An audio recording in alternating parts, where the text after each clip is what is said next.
On Inside Stuff with Martins Oloja this week, we'll revisit the Edo wonderful election. The election has come and gone, but we cannot just leave it like that because it was un-Nigerian, it was unexpected, it was unusual. To us in the news business, it's bizarre. So it is newsworthy. Newsworthy in the sense that the election produced an unexpected outcome. What was this outcome? It was generally believed to be free, fair, and peaceful. And even before 1 p.m., but for some hitches, the election result was ready just a day after the election. But then, because of the build-up to the election, it was expected to be violent. It was expected to be so unusually violent because all the parties to the election were actually very, very, very ready, and Nigerians did not expect any good thing out of that election. Fortunately for us as a nation, it turned out to be peaceful, it turned out to be free and fair. And even INEC, the election management agency, unexpectedly opened its server. And so all the NGOs, observers, all groups, everybody was following the release of the election result, even immediately after the close of poll for that day. So it is good for us as a country that for once the election management agency conducted an election that was credible. The votes were counted and everybody's vote counted. We cannot also forget the fact that the Nigerian police force did very well.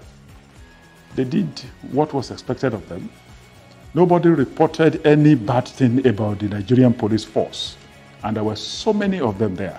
They even deployed from neighboring states, including Lagos, to Edo, and nobody reported any negative thing about their conduct, which is good for us as we seek to rebuild our nation.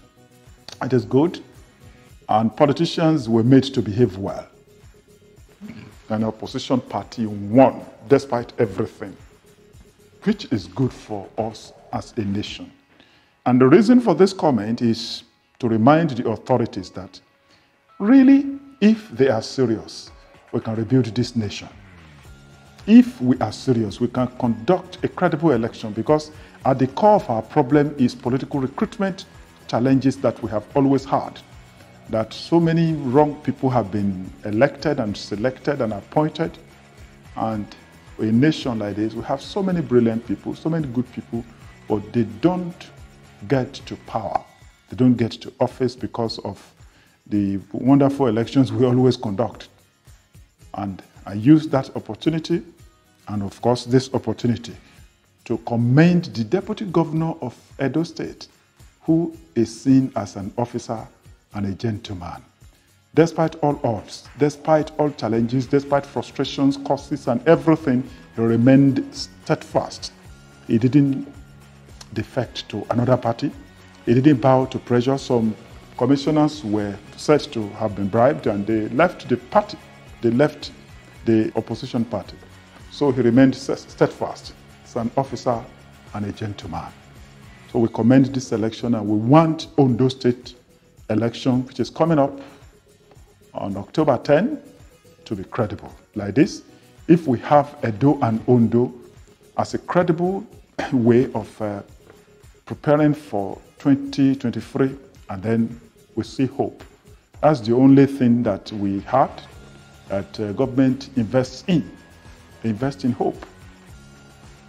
And hope of a better tomorrow is the only comfort you can give to a weeping child, according to Ngugi wa Thiong'o, the author of Weep Not Child.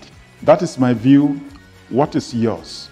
Drop your opinion in the comments section and let's continue from there. This is Inside Stuff with Martins Oloja, The Guardian, Nigeria.